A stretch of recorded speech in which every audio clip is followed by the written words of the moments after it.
Biz Qirg'iziston onasini siski. Eshitib o'yla. Biz Qirg'izistonni launasiz. Qirg'izistonda kim bor chiqaraman? Qirg'izistondan kim bor? Ani Qirg'izistonda bilan normalniy mujiki bormi? Bormi Qirg'izistonda normalniy mujiki?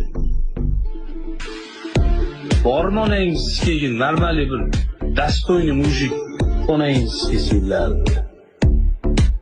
Biz Qirg'iziston onasini siski. Eshitib o'yla. Biz Qirg'izistonni launasiz. Bormi Qirg'izistonda normalniy mujiki? Sani oyoq qo'lingni chopib tashlab, maydalab tashlashadi aziz. Mana shu gapingni qirg'iz bolalar eshitsa, chunki sen bitta odamni so'kmayapsan, butun bir Qirg'izistonni so'kyapsan. U yerda necha million aholi bor. Qirg'iziston bilan bayrog'imiz ikki xil rangda bo'lsa ham, lekin tilimiz bir, dinimiz bir. Ular o'zbekcha gapirsa yoki qirg'izcha gapirsa, biz bir-birimizni tushunamiz.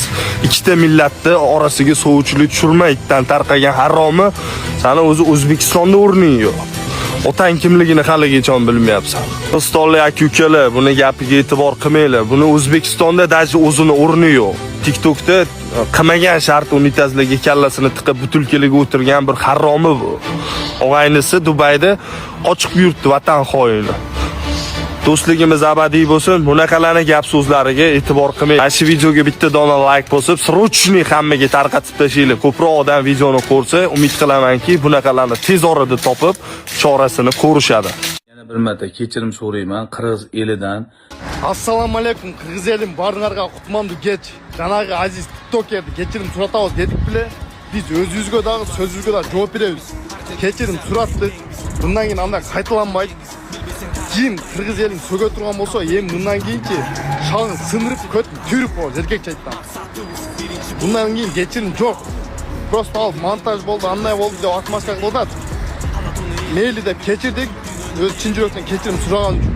Yemi keyingisi hech qanday kechirim bo'lmaydi. Qaysi yerda yurib bo'lsin, qaysi eldan bo'lsin, qirg'iz elida so'z turgan bo'lsa, turchidan turib, sindirchidan sindirib qo'yadi.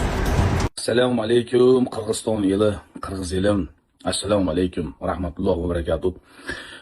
Bir eski videolar, qanaqadir videolarni odamlar montaj qilib, provokatsiya qilib, Qirg'izistonni so'kding, u qilding, bu qilding deb Instagramda reklamalarga chiqib, hamma qirg'izistonlik akalarim, meni podishga qilgan akalarim, sportsmenlar, blogerlar hammasi menga yozishib, sen mana shunaqa debsan, sen shunaqa debsan deb menga murojaat bilan chiqishdi. Akalarim, men Qirg'izistonni vallohu so'kmaganman. U joyda montaj qilishib, yana qanaqadir odamlar provokatsiya qilishi bu eski video. Agar mashinda ham men yana bir marta kechirim so'rayman qirg'iz elidan. Nitolga Qirg'izistonni butun millatni so'kalmaymiz. Bitta Qirg'iziston emas, hech qaysi millatni. Men akalarim xafa bo'lishdi. Akalar, agar Qirg'iziston aholisi, xalqi mendan ozgina zig'ircha xafa bo'lgan bo'lsalaring, Alloh uchun meni kechirib qo'yinglar, jonlaring sog' bo'lsin. Qirg'iz elim, kechirim so'rayman.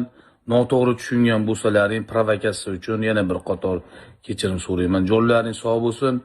Hammaga assalomu alaykum. Bishkekte VML KG kompaniyasына aldandım deb 157 жараң арыз жазган. Компаниянын кеңсесине мөөр басылып, тиешелүү документтер алынган. Алдамчылыкка шектелип, анын 67 жаштагы негиздөөчүсү убактылуу кармоочу жайга камалды. Милиция жарандарды тез жана кепилденген киреше убадалангандарга ишенбөөгө чакырат. Бул тез байытам деп элди акчага алдап кеткен биринчи учур эмес. Соңку жылдары эле милиция ондогон шылуундук схемага бөгөт коюп, аларга ишенбөөнү айтып келет.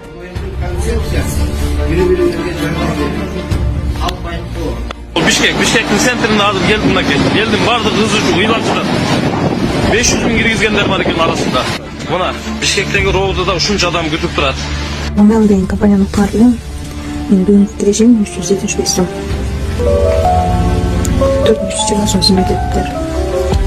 Бүгүнкү кирешеси 590 сом, 1932 сом. Ушинтип иштеген адамдар бар.